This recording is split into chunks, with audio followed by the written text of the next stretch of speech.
It was supposed to be a quiet, perfect evening, the kind of night that might finally change everything. I had spent the whole afternoon in our small Portland kitchen, carefully preparing Dylan's favorite dinner: creamy truffle mushroom risotto, garlic roasted asparagus, and a freshly baked sourdough loaf I'd made from scratch the night before. I even lit candles, set the table with the good plates.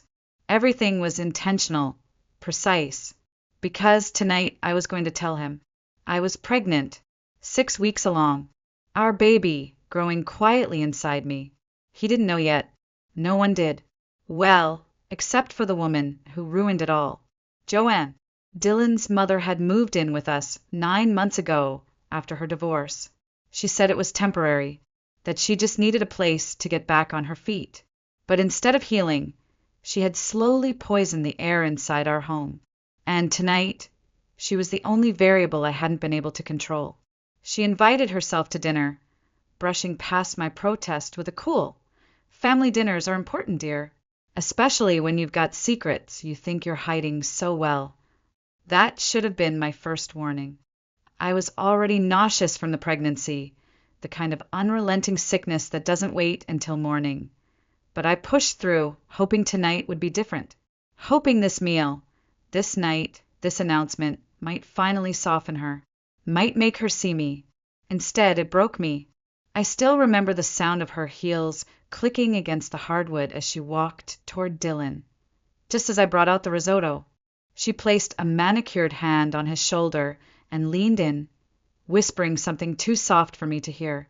But I didn't need to hear it, because I saw his face.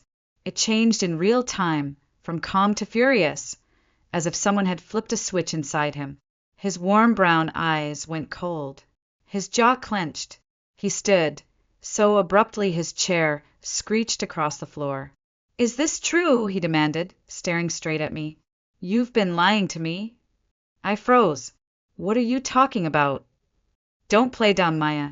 Did you think I wouldn't find out?" Before I could even process the words, his hand shot out. The slap came fast and sharp. I barely registered the sting before I was stumbling backward, hitting the wall behind me. My vision blurred. My cheek burned. For a second, I couldn't breathe. Then came the nausea, violent, involuntary. My stomach clenched, and in front of both of them, I threw up. Dylan recoiled, disgust etched across his face. "Maya, what the hell?" His words cut off when he saw something fall from my purse, which had tipped over in the chaos. A small pink stick. He reached down, picked it up, and looked at the tiny window. 2 lines. His face drained of color. "Is this?" I was still on the floor, clutching my stomach with one hand, the other covering my burning cheek. "Yes," I whispered. "I'm pregnant." Silence. For one long, suffocating moment. The only sound in the room was the sizzle of asparagus still crisping in the oven. Joanne said nothing. Her lips were pursed into a thin, satisfied line. But even she hadn't expected this. Dylan looked at the pregnancy test, then at me, then at his hand. "Oh my God," he murmured. "Maya, he stepped forward. I flinched. He stopped. The man who had once held my hair when I had food poisoning, who used to leave me notes in my lunchbox, who promised to love and protect me in front of our families, had just struck me while I was carrying his child. Everything I thought I knew about him shattered in that instant. Then came the sound that would change everything. The front door creaked open. Tessa, our neighbor, stood in the doorway, her eyes wide, breath catching when she saw my red cheek and the wreckage around us. "I heard shouting," she said slowly, eyes scanning Dylan, then Joanne. "Is everything okay in here?"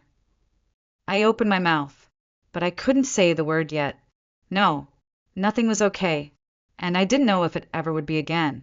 I met Dylan on a rainy Friday afternoon at Juniper and Brew, the cozy little cafe tucked between Powell's bookstore and the old movie theater on 11th.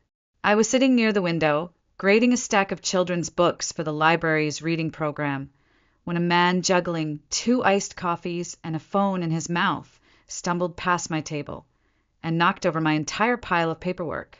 "Oh, God, no, no! I'm so sorry," he said, voice muffled by the phone he tossed aside to grab napkins.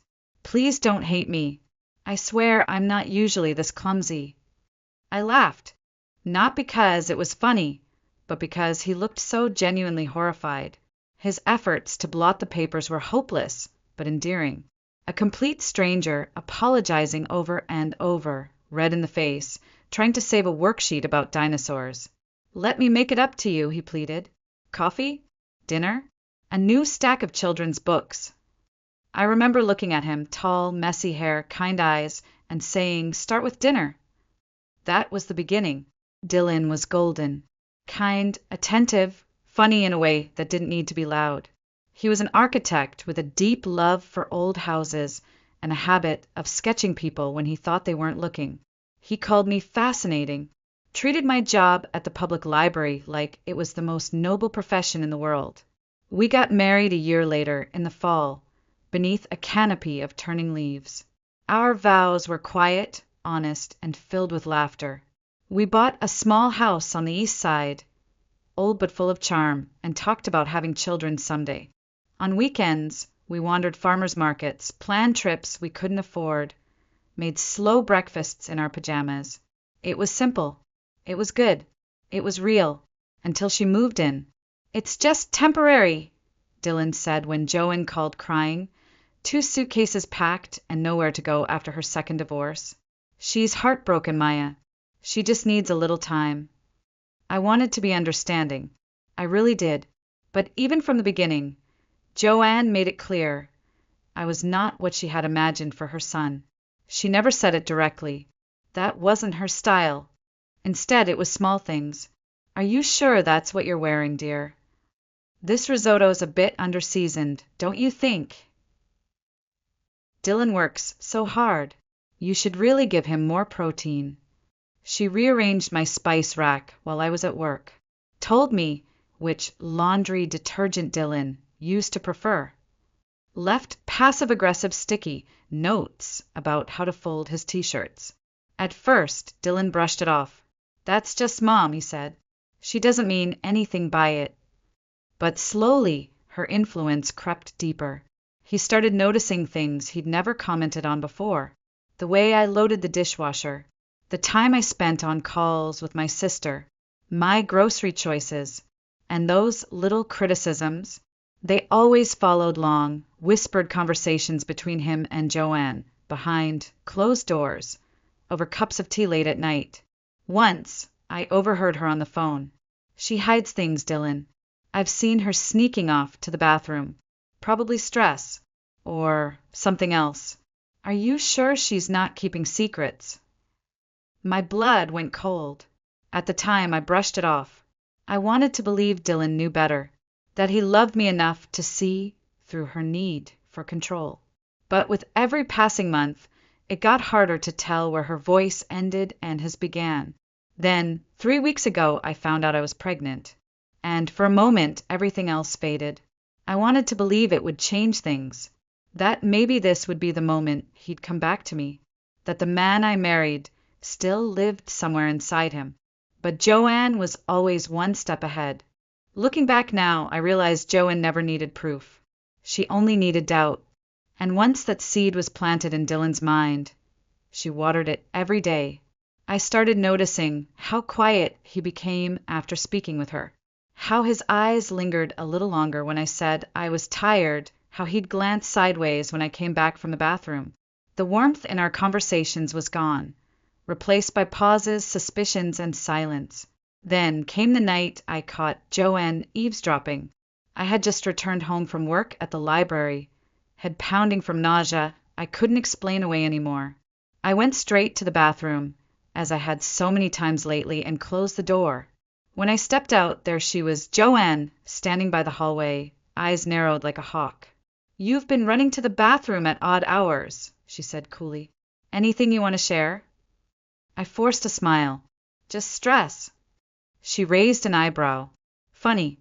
I had that same stress before I found out I was pregnant with Dylan." I walked past her without replying, but her meaning was crystal clear. From that day forward, her behavior shifted into something sharper, more pointed. She began checking the trash cans. Just organizing, she claimed. She hovered while I cooked, criticized how long I left food on the stove. "Smells like someone's hiding something," she'd mutter, loud enough for Dylan to hear. And he did. He'd enter the room with that same tight jaw, ask if I was feeling okay, ask again and again why I'd been distant if I had something to say. But how could I? I wanted to tell him about the baby. I had this dream in my head, me, him, our favorite meal, candles glowing, and a little onesie in a gift box. That's how I wanted him to find out. Just the two of us, before the world and before his mother got involved. But fear kept stopping me. Not just fear of his reaction, but fear that he wasn't really him anymore, that he had become her. That maybe if she told him the sky was green and I was lying, he'd believe it. So I waited. I kept saltine crackers in my library desk drawer, claiming I was just cutting back on sweets. I blamed my exhaustion on a book drive. I told myself I just needed a few more days, a perfect moment, one quiet night where we could be alone, where maybe I'd feel safe again.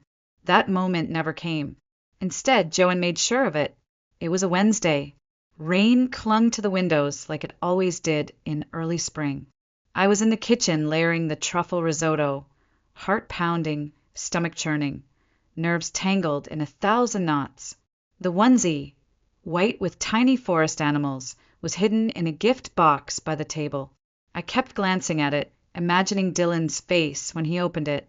But then I heard her voice. She was in the living room, on the phone. I couldn't hear everything, but the words I caught were enough. "She's hiding something, I know it. Probably having an affair, running off every chance she gets. My son deserves better than that." My hands shook as I set the dish in the oven. An affair? Is that what she told him? Is that what she whispered in his ear? It all made sense, his growing coldness, the way he flinched when I touched him, the way his questions turned from curious to accusatory. She was poisoning him against me, not with facts, but with fear, with manipulation dressed as maternal concern. And worse, he believed her. I stared at the oven timer, watching the seconds tick down, feeling the weight of every second I had stayed silent, every second I had tried to keep the peace, every time I swallowed my instincts and played nice. And I knew, deep down, that whatever happened at dinner that night would change everything. I just didn't realize how fast everything would fall apart. The next few hours after that night were a blur, of tears, of pain, of disbelief. Tessa didn't ask questions.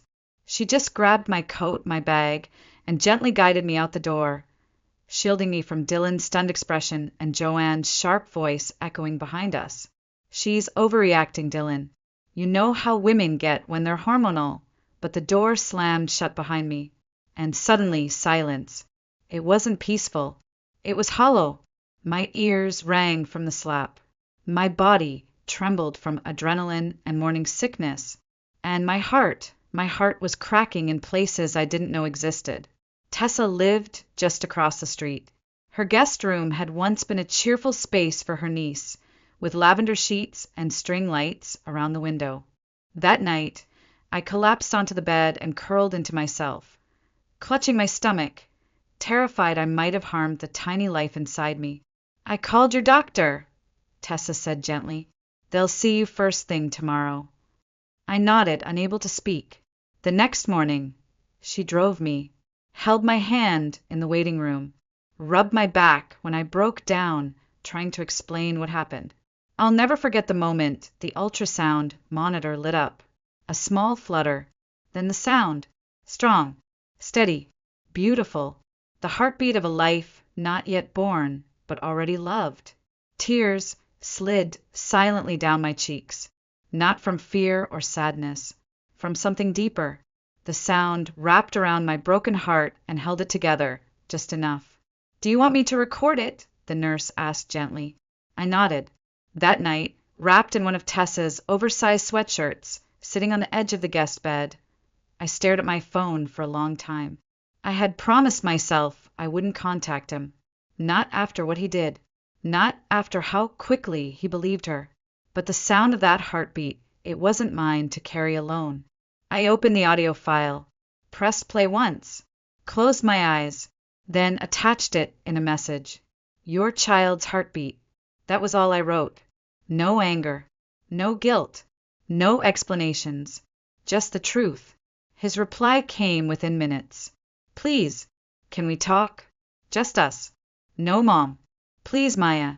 I stared at the screen, my thumb hovering. My cheek was still tender, the bruise blooming yellow beneath the surface. But I wasn't doing this for him. I was doing it for the baby. I needed answers. I needed clarity. I needed to look into his eyes and see who was still in there if anyone was left. I typed back, tomorrow, 2 p.m., Juniper and Brew. You show up with her, I walk away forever. I won't, he replied. I swear. I'm choosing you this time. The next morning, I stood in front of the cafe where we first met, shivering not from the cold, but from everything that still ached inside me. Tessa was parked across the street, engine running, eyes locked on me from behind the wheel. My lifeline, just in case. At 2 p.m., sharp, the cafe bell chimed. Dylan walked in, alone. No coat, just a faded blue shirt and eyes sunken with sleepless nights. He paused when he saw me, like he wasn't sure I'd really come. Neither was I. But I had. For me. For the child inside me. For the version of myself that refused to be broken. Can I sit? He asked quietly. I nodded, even as my whole body screamed to run.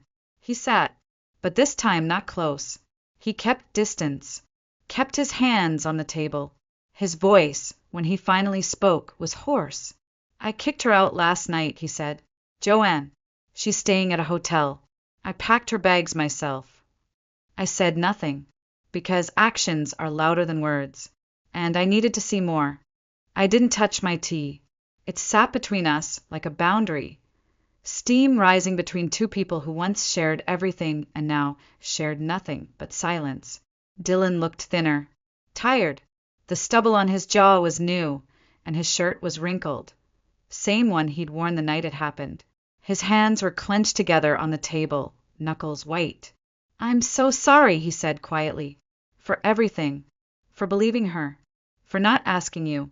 For what I did. I stayed quiet. After you left, he continued, I found her on the phone with one of her friends, laughing, saying she'd finally saved me from your lies. She said it loud enough that I knew. She made it all up. She twisted everything. My fingers trembled under the table, but I forced my voice to stay steady. And you hit me because of her. Dylan's eyes filled with tears. I know. And there's no excuse. I believed her because somewhere deep down I let myself. I let her control me for so long, I didn't even see it. I stared at him. The man who once made me laugh, so hard I cried. The man who promised to protect me. The man who had used his hand, not to hold me, but to hurt me. I need you to understand something, I said slowly. You didn't just hit me. You hit us. His eyes dropped to my stomach. I know, he whispered. I do, and I hate myself for it. Then prove it. He looked up, startled. I continued. I have conditions. If you break even one, I'm done. I don't care how sorry you are. I won't raise our child in fear. He nodded once. Okay. 1. Your mother never sets foot in our house again. Not for holidays. Not for visits. Not at the hospital. Nothing. She gets no information about the baby. No photos. No updates. Done. 2. You go to therapy. Alone. Every week. And we do couples counseling too. You start immediately. I already had my first session yesterday. 3, I said, leaning in, my voice like ice. If you ever raise a hand to me again, even once, I will press charges and file for full custody. No second chances. His shoulders dropped, shame folding his body. I wouldn't blame you, he said, then reached into his pocket and slid something across the table. A business card, family law attorney. I already asked her to draft custody papers, he said. If I ever get violent again, you get full custody. No fight, no court. It's in writing. My throat closed up. He was serious. For the first time in weeks, I saw something real in his eyes. Not just guilt, but the will to change. The man I married, buried under layers of control and denial, clawing his way out. Still, I didn't relax. Because words are easy. Change isn't. I'm not coming home, I said quietly. Not yet. He nodded. I understand. And we don't do anything until counseling begins. Already booked, he replied, sliding another card toward me. Dr. Reena Patel, trauma-informed, couples counseling. I don't want promises, Dylan, I said. I want proof. Over time. You don't get to earn me back in a day. His voice cracked. Whatever you need. I took a breath. A long, hard breath. Then here's what I need next, I said. The next doctor's appointment. You can come. His face lit up like I'd handed him the sun. But Tessa comes too, I added. I'm not ready to be alone with you, yet. Of course, he nodded quickly. Anything that makes you feel safe. For the first time since that night, I allowed myself a flicker of something fragile. Not forgiveness, but maybe the beginning of something else. Something stronger. Respect. Boundaries. Accountability. As we stood up to leave, Dylan glanced at me one last time. I should have chosen you from the beginning. No, I said softly.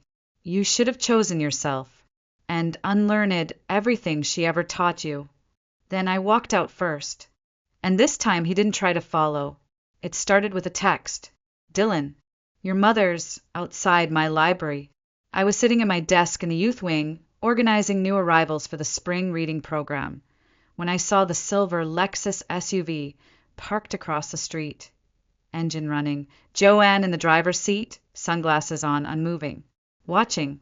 My third graders were out back for an author visit, so it was just me inside. My hands trembled as I typed the message. She's been there 20 minutes, just watching the front door. His reply came fast. Don't move. I'm calling the police. 15 minutes later, 2 officers arrived. From behind the library blinds, I watched as they approached her car. Joanne immediately turned on the tears. Trembling hands, cracking voice, the perfect victim. I'm just worried about my son, she said, loud enough that I could hear her through the glass. His wife is unstable. She's keeping me from my grandchild. Then her tone shifted, sharp as a knife. She trapped him with that baby. She's poisoning him against me. Ashley, the library assistant, stood beside me, eyes wide. Want me to film this? She whispered. You mentioned you might need evidence for that restraining order. I nodded. My fingers clenched the windowsill. But my heart had already begun to shift. Not with fear, but with clarity. This was who Dylan had grown up with. That night, during our couples session with Dr. Patel, I showed Dylan the footage. He didn't speak for a long time, just stared at the screen, hands pressed to his forehead, eyes glassy. I never saw it before, he whispered. She's exactly like when Dad left. She'd scream, cry, make herself the victim, and I always believed her version. Dr. Patel's voice was calm, steady. Generational patterns of emotional abuse are hard to break, Dylan. But every time you choose Maya over her manipulation, you're breaking the cycle. He turned to me. I want that cycle broken before our daughter is born. And just like that, it became real. Our daughter. The next week, I had another ultrasound. Tessa drove me to the clinic, and Dylan followed behind in his car. A precaution we'd agreed on. Boundaries still mattered. Safety still mattered. Inside, the technician smiled as she slid the gel across my stomach. Would you like to know the gender? She asked. I looked at Dylan.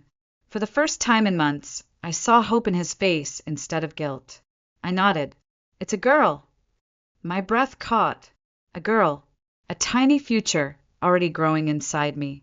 I reached instinctively for my belly, and for the first time, Dylan reached across the space between us, and I let him. His fingers brushed mine. Gentle. Careful. She'll never know this kind of fear, he whispered. Not while I'm breathing. But Joanne wasn't done. As Tessa and I walked back to the car, we saw her leaning against her SUV in the parking lot. Her lipstick perfect, her eyes cold. Before I could react, Dylan stepped between us. He hadn't even hesitated. Leave, he said. Now.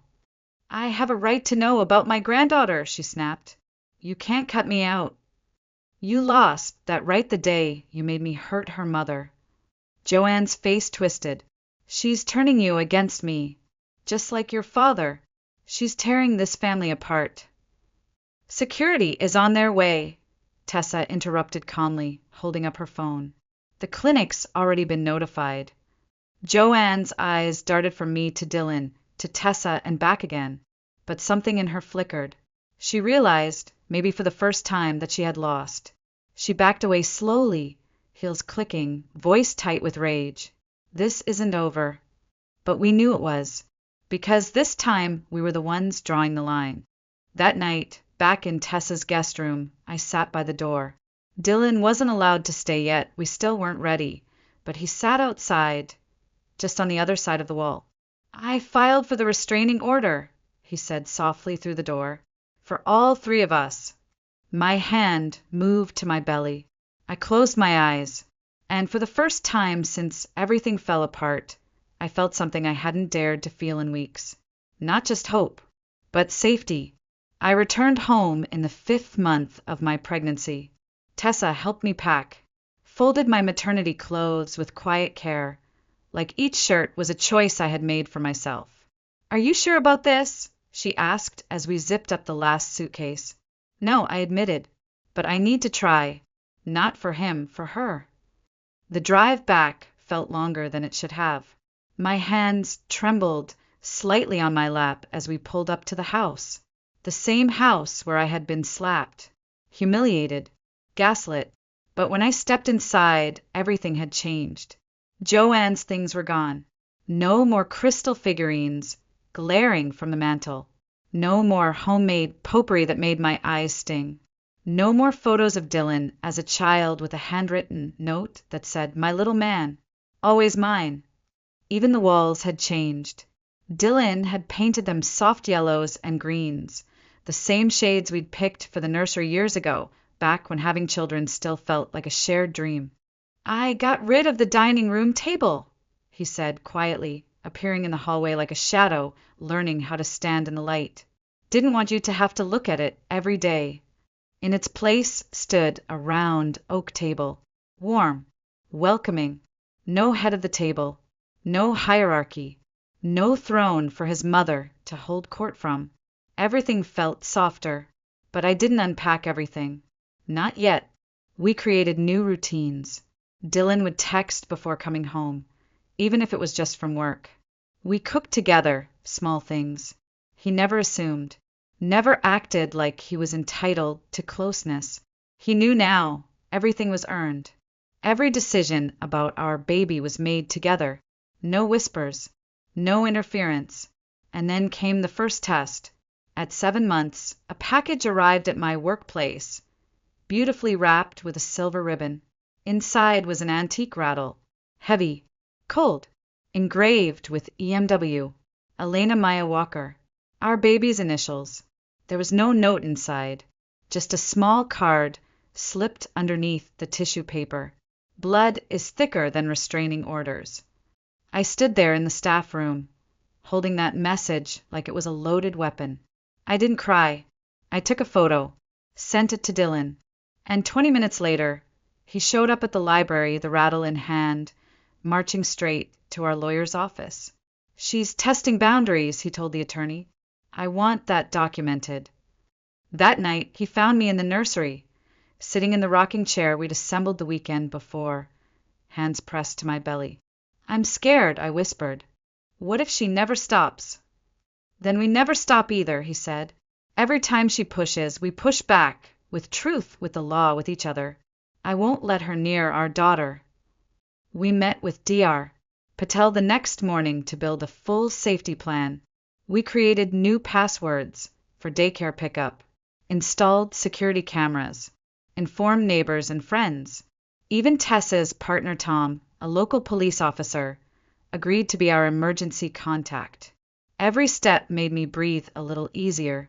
Then we got a call from the hospital. Someone had been calling, pretending to be my mother, asking about my birth plan. "Joanne, I'll change the registration," Dylan said instantly. "Different hospital. I'll register you under Tessa's address. No one else will know." I nodded, throat tight with anxiety. But I couldn't ignore what I saw in him now. How fast he moved, how thoroughly he protected. How different he was from the man who once stood silent while I cried in our kitchen. "You're doing the work, Dr. Patel said in our next session. "Both of you. That's what matters." And it did. Because the nursery we built together wasn't just a room. It was a symbol of reclaimed space, of healing, of the kind of love we wanted our daughter to know. Not the love that controlled, but the love that protected. Labor began at 2:13 a.m. on a Tuesday. It wasn't dramatic, just a slow tightening across my lower back that grew more frequent with each hour. By 4 o'clock, I woke Dylan. By 4:05, he was already in motion. He followed the plan exactly. Tessa was called, the hospital bag already in the trunk, the car seat secured, the cameras on, front door locked, back door double-checked. No signs of the silver Lexus. We drove to the new hospital registered under Tessa's address. Private maternity wing. Security briefed. Our OB already waiting. The delivery room was nothing like what I had feared. No screaming. No chaos. Just steady breathing. A hand holding mine. Dylan at my side. Tessa just outside the door like a sentinel. 12 hours later, after what felt like a lifetime of contractions and clenched jaws and whispered encouragement, our daughter arrived. Elena Maya Walker. Tiny, pink, lungs screaming with life. A perfect cry. 10 fingers, 10 toes, and eyes that opened wide before the nurse could even wrap her in the soft, green blanket. Dylan sobbed. He didn't even try to hide it. "She's perfect," he whispered, touching her foot gently. "She looks just like you."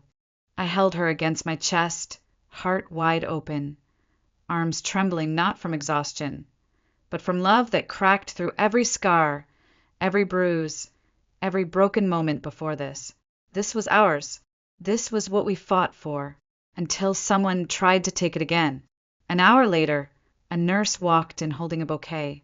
White lilies, a simple card, to my first granddaughter. She'll need her grandmother soon enough. Blood is forever. Jay, I stared the message. It wasn't anger I felt. It was finality. "Give this to security," I said calmly. "Have them flag the name. Anyone who delivers on her behalf, we want documented." The nurse nodded and left. Dylan didn't say a word, just stood, holding Elena's tiny hand, eyes hard with resolve. That night, Tom, Tessa's partner and our emergency contact, took the night shift outside our hospital room. He stood near the door like a quiet shadow, sipping coffee and scrolling his phone, ready to intervene at the first sign of trouble. But there was none, because Joanne knew. She had no power here anymore. 3 days later, we came home, not just to a house, but to a new life.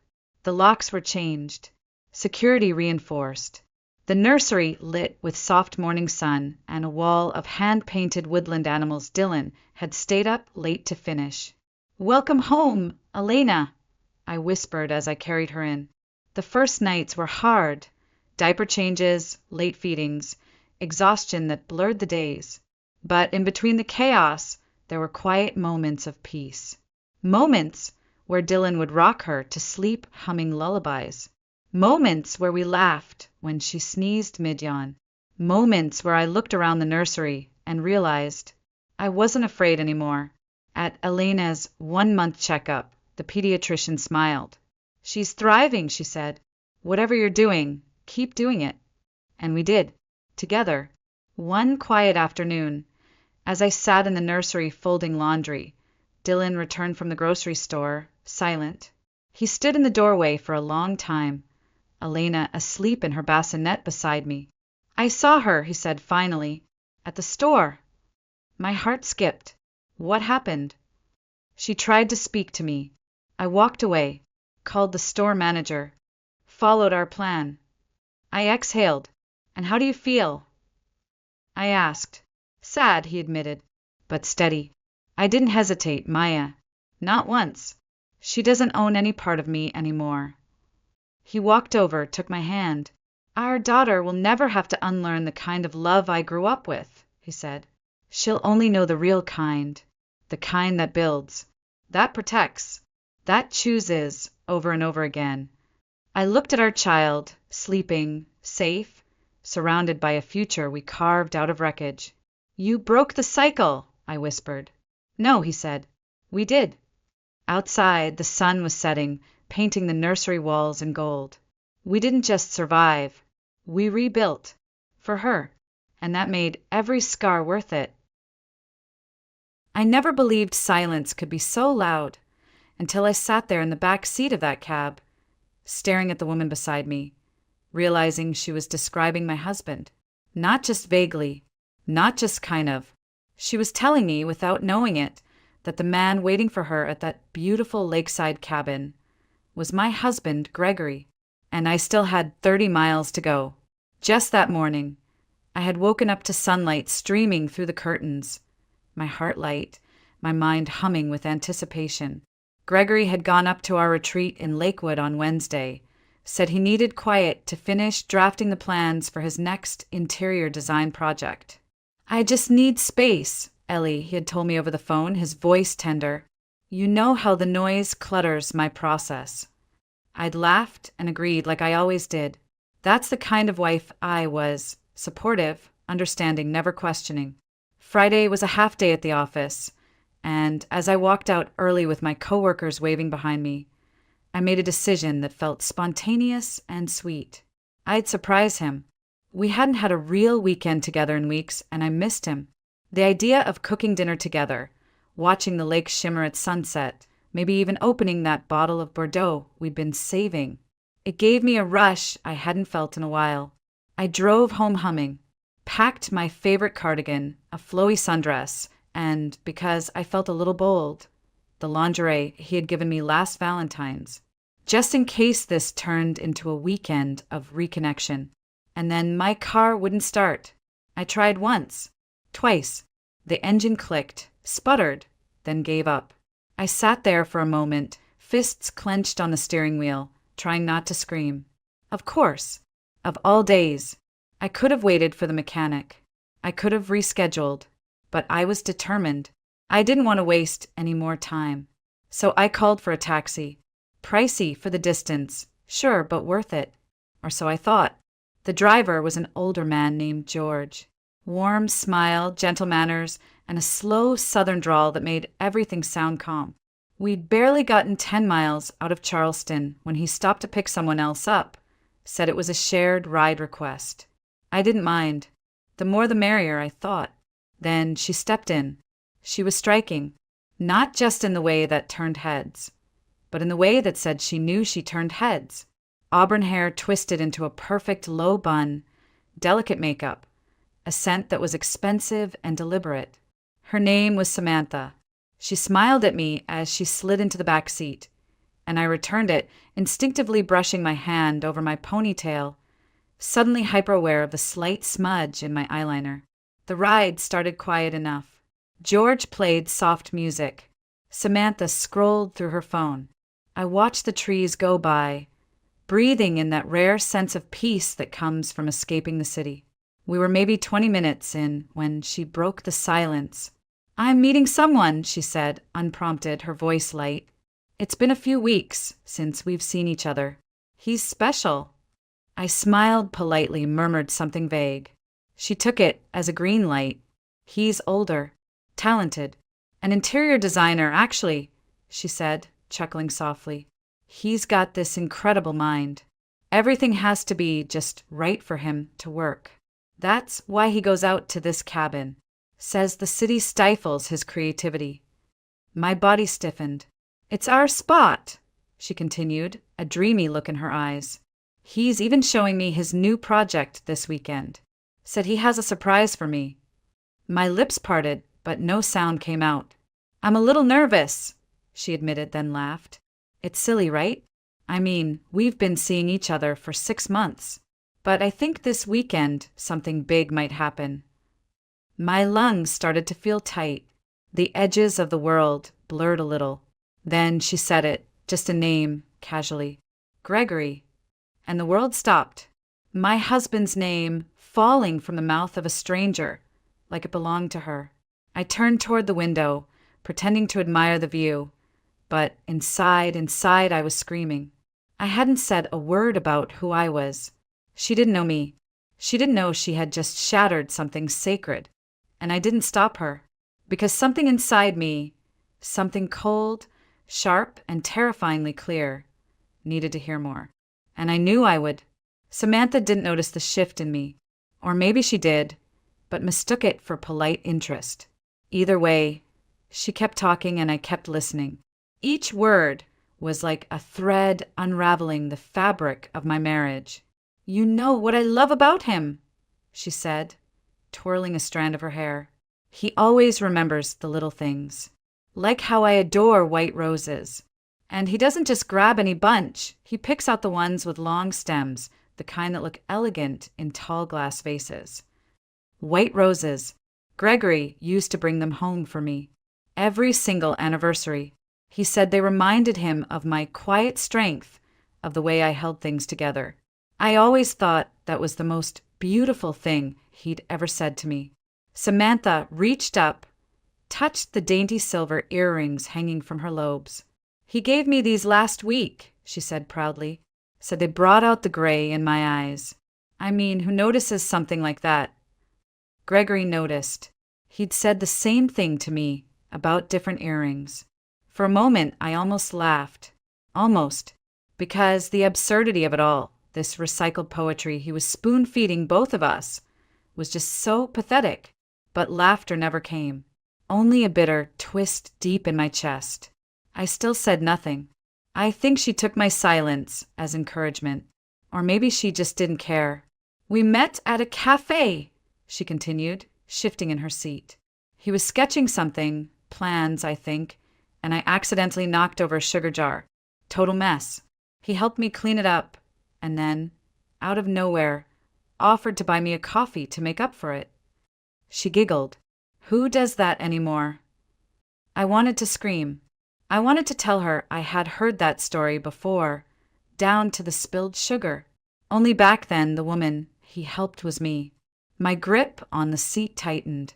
George, still driving, turned up the radio slightly. Some soft country song drifted through the car. It would have been peaceful under any other circumstance. Gregory is different, she went on. He doesn't talk like other guys. He actually listens. He tells me about his work, how spaces should breathe, how colors affect mood. And I get it, you know? It's not just a job for him. It's art. I could see the way her face lit up when she spoke. She was in love. Completely. Blindly. And suddenly I didn't hate her. How could I? She was holding on to the same illusion I once had. Only difference was I was further down the line. What does he do exactly? I asked, finally speaking. My voice sounded strange, detached. He's an interior designer, she answered. But he says labels don't matter. He just creates. She laughed. Apparently, the cabin is where he thinks best. Has a studio out there and everything. Of course he does. We built it together. I picked out the beams. I helped stain the floor. But I just nodded. He told me he's married, she said suddenly, her tone shifting ever so slightly. But it's complicated. He says she's difficult, controlling, always criticizing him. He said he's staying for now because she's emotionally fragile. Emotionally fragile. I had held him through panic attacks. I had stayed up nights to make sure he got through deadline weeks. I had given him space when he asked and attention when he needed it. I wasn't fragile. I was exhausted. There's a difference. I turned back to the window. The sky was beginning to darken. Storm clouds gathering. "He's planning to leave her," Samantha added, almost as if she needed me to approve. "He just wants to do it in a way that won't break her." Break me? I was already broken. Only I hadn't realized it until now. She started talking about their plans, dinners at a restaurant in the city, the one with the fountain view. That had been our place. I spent my last birthday there. I still had the candle from the cake. He had brought her there too. I couldn't breathe. My stomach turned. My mouth tasted like metal. And still I said nothing, because something in me had already shifted. Something calm, calculating, steady. I wasn't going to cry in a taxi. I wasn't going to yell. I wasn't even going to tell her who I was. Not yet, because I needed to see it with my own eyes. I needed to watch the ending. I don't remember exactly when it stopped feeling like a car ride and started feeling like a slow-motion disaster. Somewhere between the moment she said his name and the moment she started talking about the scar on his arm, I lost track of time. "He has this scar," Samantha said, smiling softly. "Right here." She traced her right forearm with one perfectly manicured finger. From a bike accident when he was a kid. He said he flew over the handlebars and landed on gravel. Had to get stitches. Can you imagine? I could. I had. I'd kissed that scar more times than I could count. Gregory had told me the same story.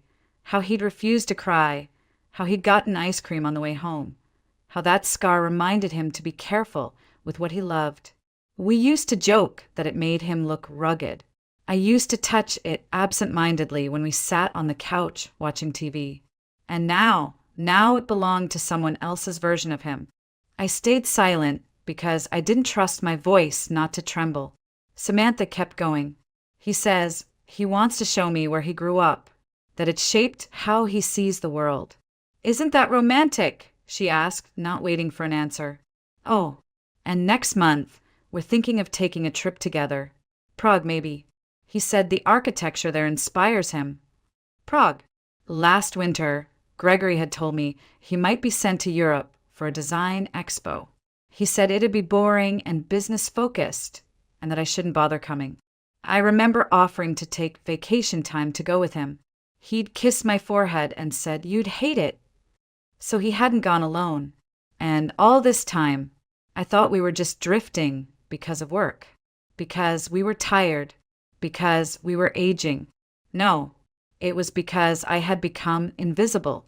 Outside, the trees blurred by gray-green smudges. Rain tapped the windows gently. A storm was definitely coming. "He told me," Samantha said casually, "that his wife can't have kids, which is probably for the best. He says it's a sad situation, but she's kind of unstable, like emotional all the time. Honestly, I think he feels guilty. That's why he's stuck. Unstable. Gregory and I had been trying to conceive for 2 years. It had been exhausting and emotional. And yes, I'd cried. A lot. After every failed test, every doctor's visit, every round of hopeful vitamins. But I was never unstable. I was hopeful. And now I knew he'd turned that vulnerability into a weapon. Used it as his excuse. Painted me as a villain in someone else's fairy tale. Samantha touched her lips with a tissue, freshening her lipstick. Bright red. The color of confidence, of seduction. "We're celebrating our 6-month anniversary this weekend," she said brightly. "He said he's got something planned. Maybe even a ring. He asked for my ring size last week." My heart slammed against my ribs. Gregory had asked for my ring size too last month. Said he wanted to get me something special for our upcoming anniversary. I thought maybe he was trying. Maybe we were turning a corner. I thought wrong. And then she said something that made the breath freeze in my throat. He said he's never felt so free with anyone, that he's finally able to breathe, that I make him feel like a man again. My eyes stung. I blinked rapidly, refusing to let the tears fall. Breathe. That was our word. He used to say it every time I got overwhelmed. Just breathe, Ellie. He'd whisper it against my temple, his hands resting gently on my shoulders. Now he whispered it to her. I didn't even realize the cab had slowed until George leaned over the seat and muttered, "Sorry, folks. Looks like we've got a pile up ahead. Might be a bit of a wait." Fine by me, because I needed the time. I needed to collect every shard of what I'd just heard, stack them neatly, and build something out of them. Not revenge, not rage, clarity. I sat back, closed my eyes, and listened to the rhythmic drumming of the rain on the roof. Samantha was still chatting, oblivious, excited, glowing. She had no idea. Not yet. But soon. She would. The storm was in full swing by the time we reached the turnoff toward Lakewood. The sky hung low and bruised, rain lashing sideways against the windshield. George squinted into the blur, wipers thumping steadily. I sat still, heart pounding louder than the thunder overhead. Samantha, meanwhile, was fixing her hair in a compact mirror. She looked radiant, blissfully unaware. She reapplied her lipstick, smoothed her dress, and then gave a little squeal. "There he is," she said, pointing through the window. "He said he'd be waiting by the gate." I followed her gaze, and there he was, Gregory, wearing the blue flannel shirt I'd given him last Christmas, the one I said brought out the green in his eyes. He was standing in front of our gate, the exact gate I had painted myself 2 summers ago, and he was smiling, the smile I once believed was reserved for me. I shrank into my seat, praying the fogged glass would shield me. George pulled over, slowing to a stop near the curb. "This is me," Samantha chirped. She turned to me with a bright smile. "Thanks for the company. Have a lovely weekend." My lips barely moved. "You too." She opened the door, stepped out, and Gregory walked toward her like a man stepping into a dream. I watched, frozen, as he wrapped his arms around her, pulled her in close, and kissed her, deeply, intimately. I looked away, but the sound, his voice, still reached me through the rain. "I missed you, sweetheart."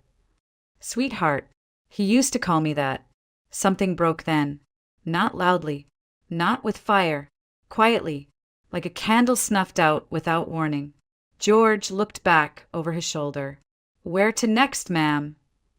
My mouth opened, but no words came. I could leave, right now. I could let that be the last image I ever had of Gregory Whitaker, my husband, holding another woman in the rain, on the porch of the home we built together. But then I heard it again. Samantha's laugh. Bright, confident, victorious. Something inside me shifted. "Take me back to the city," I said quietly. "My plans changed." George blinked. "You sure? Bit of a drive in this weather." "Yes," I nodded. "Please." As the car pulled away, I stared out the window. But the road blurred, not from the rain, but from something burning behind my eyes. I lasted all of 3 miles. "Stop the car," I said suddenly. George glanced at me in the rearview mirror. "Everything all right?" "No," I said, "but I'm going back anyway." He made a U-turn on the narrow road without question. No comments, no judgment, just the hum of the engine and the soft patter of rain. When we reached the house again, the gate was slightly ajar.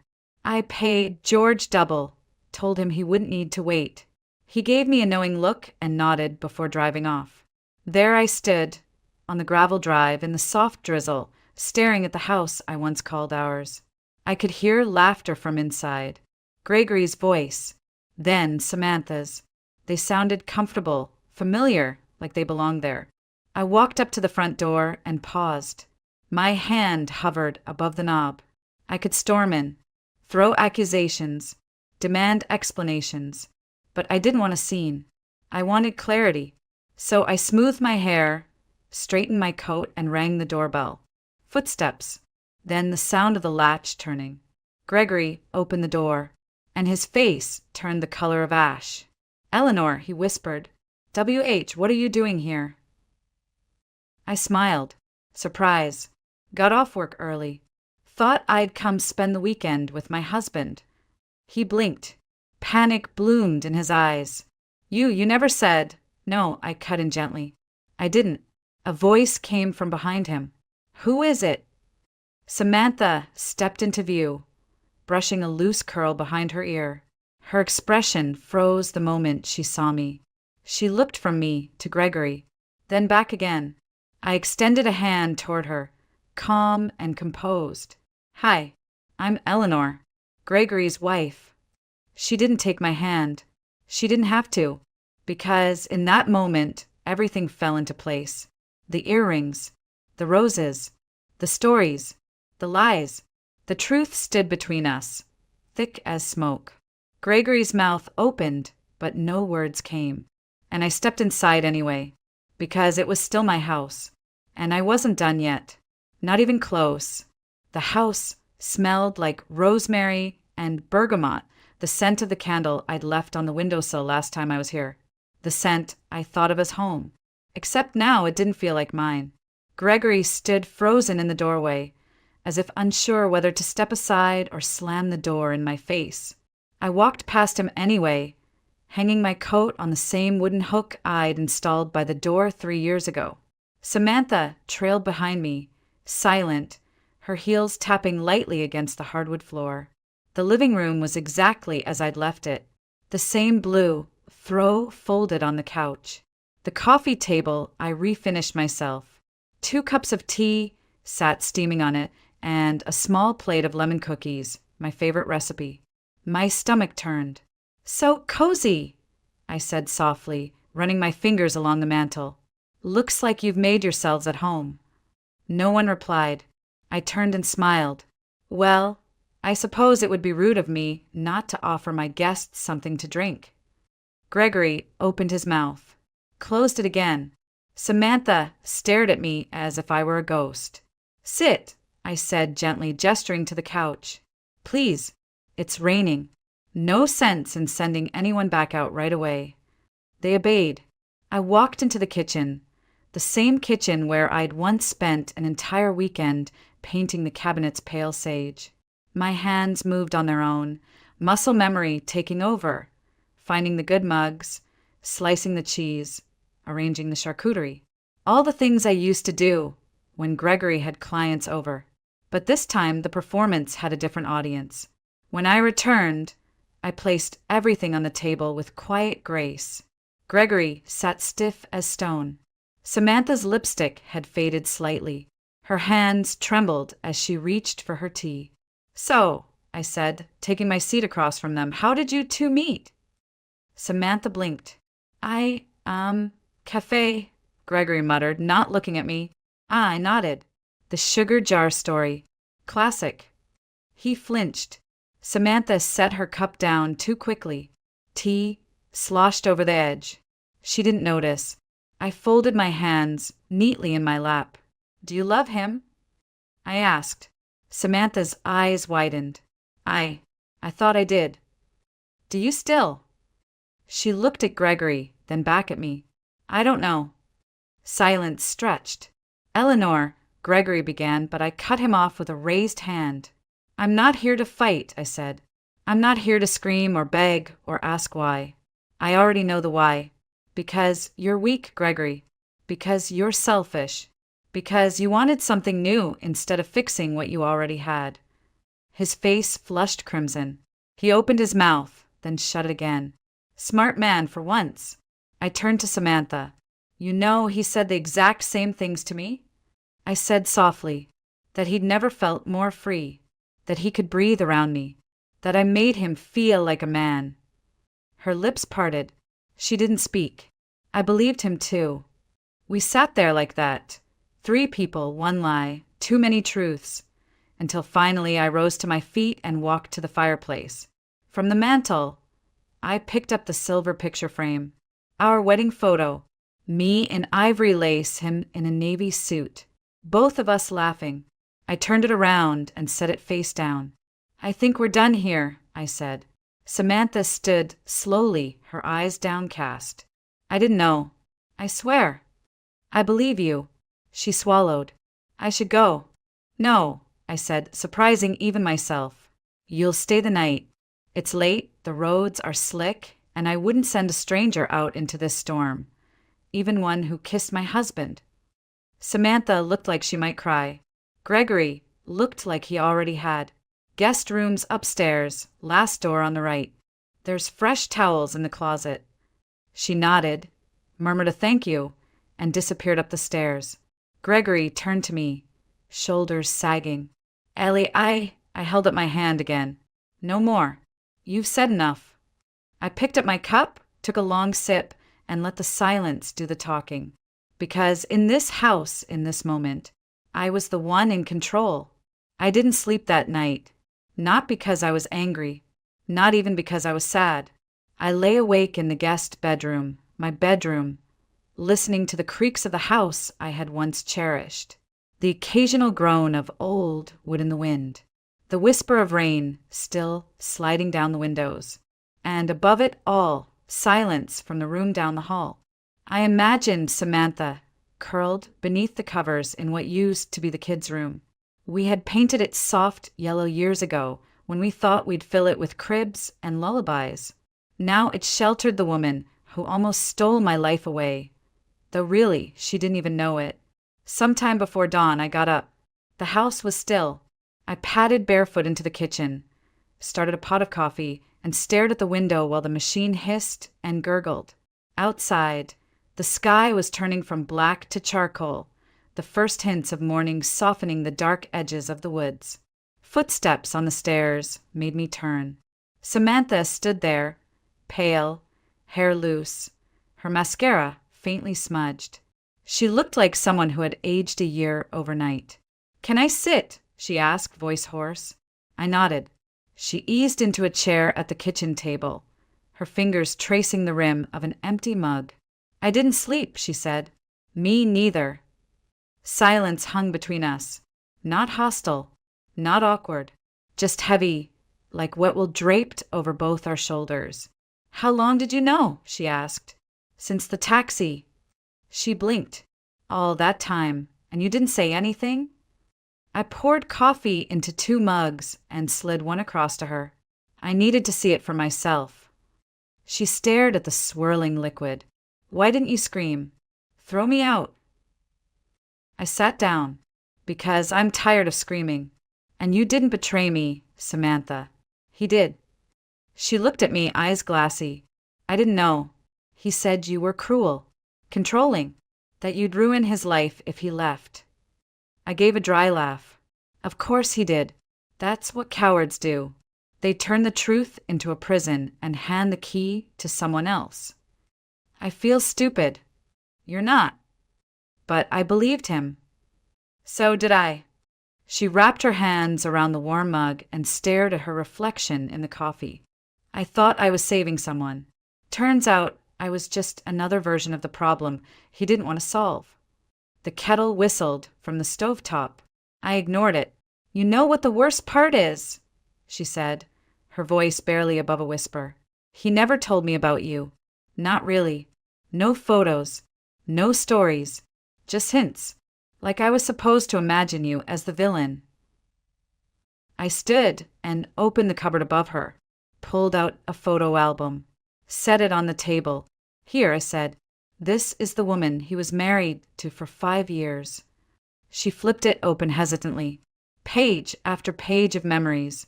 Christmases. Vacations. The cabin under construction. Smiling faces. Entangled fingers. The illusion of forever.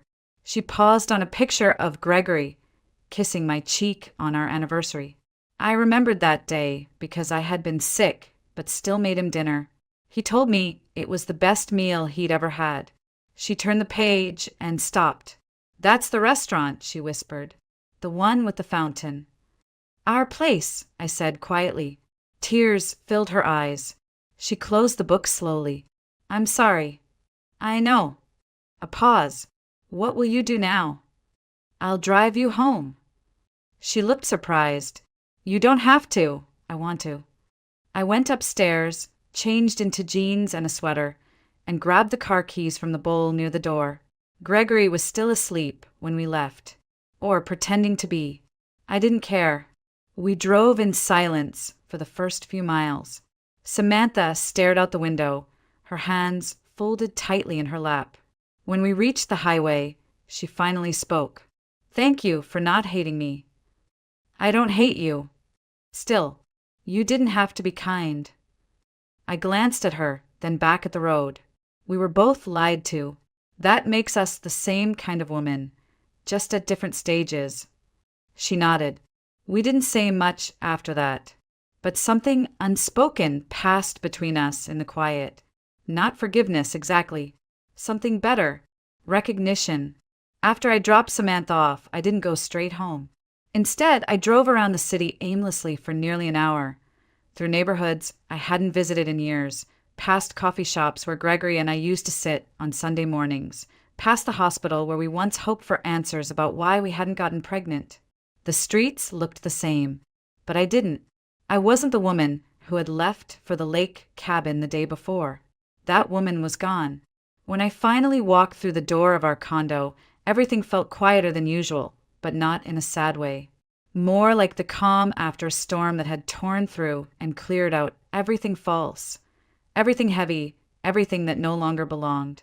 Gregory came home that evening. He didn't speak at first, just stood in the doorway, rain dripping from his coat, his eyes wide when he saw the suitcase sitting neatly by the bedroom door. "Ellie," he said, his voice cautious, "can we talk?" I didn't look up from the mug I was rinsing. "There's nothing left to say." "I was stupid," he started. I lost myself." "You didn't lose yourself," I said quietly. "You just chose a version of yourself that didn't include me. I never stopped loving you." I turned off the faucet. "Don't lie. You might have loved the idea of me, the loyalty, the comfort, but you haven't loved me, not the real me, for a long time." He stepped closer. "We can fix this." I shook my head. "No. You broke something that doesn't go back together." He looked around, as if trying to find something familiar to hold on to. "This place, the cabin, everything we built, stays with me," I interrupted. "I bought the condo before we married. The cabin deed is in my name. You can take the car." He blinked. "You've already decided." "I filed this morning," I said. "Mutual consent. If you don't fight it, we'll be done in 2 months." He sat down, suddenly looking old. Tired. Small. I didn't hate him, but I didn't feel sorry for him either. Gregory was never evil. He was just weak. And I had spent too long loving a man who needed admiration more than honesty. By the end of the week, he was gone. I packed the rest of his things with care. No yelling. No slamming doors. Just quiet decisions. I changed the sheets, repainted the bathroom, got a new plant for the windowsill, and then I went back to the cabin. Alone. I stood in the middle of that beautiful house I had helped design. Every piece of furniture, every photo, every book on the shelf, and realized I didn't have to burn it all down to reclaim it. I just had to start over. So I did. I hired a contractor to knock down the wall between the kitchen and the living room, made the space open, bright. I turned the guest room into an art studio. I didn't know if I was any good at painting, but it didn't matter. For the first time, I was creating something just for me. 3 months passed. One crisp autumn afternoon, I was sitting in a little cafe near the waterfront, sketchbook open, lost in thought, when a familiar voice called my name. I looked up. It was Samantha. She looked different, lighter, confident. Her hair was shorter. She wore less makeup. And next to her sat a man, early 30s, scruffy beard, kind eyes, who looked at her like she was the center of the universe. "Eleanor," she smiled. "I hoped I might see you again." We hugged like old friends. She introduced her boyfriend, Ben, and I introduced myself simply as Ellie. Samantha didn't bring up Gregory. She didn't need to, but as they were about to leave, she turned back and said, "Thank you for everything." I nodded. "You deserve someone who doesn't need to lie to feel loved." She smiled. "So do you." Later that evening, my phone buzzed. A number I didn't recognize. "Eleanor? It's Henry. Gregory's old friend. We met once at that holiday party. I remembered. He'd always been kind. Funny. The kind of man who made you feel like you mattered when he spoke to you. I heard about everything he said. I'm sorry. He messed up. He did. A pause. I was wondering, would you have dinner with me sometime? Just two old acquaintances getting reacquainted. I laughed softly. That depends. Are you the kind of man who tells the truth? Always, he said. Even when it's hard. Then yes. After I hung up, I stood by the window of my condo, my space, my light, my silence, and watched the sky fade from pink to gray. I didn't feel victorious. I felt free, not because I had ruined Gregory, but because I had chosen myself. I had let go of the illusion of who we were supposed to be and embraced the reality of who I was becoming. And that, I realized, was the greatest revenge of all. Living well, on my terms, in my own story,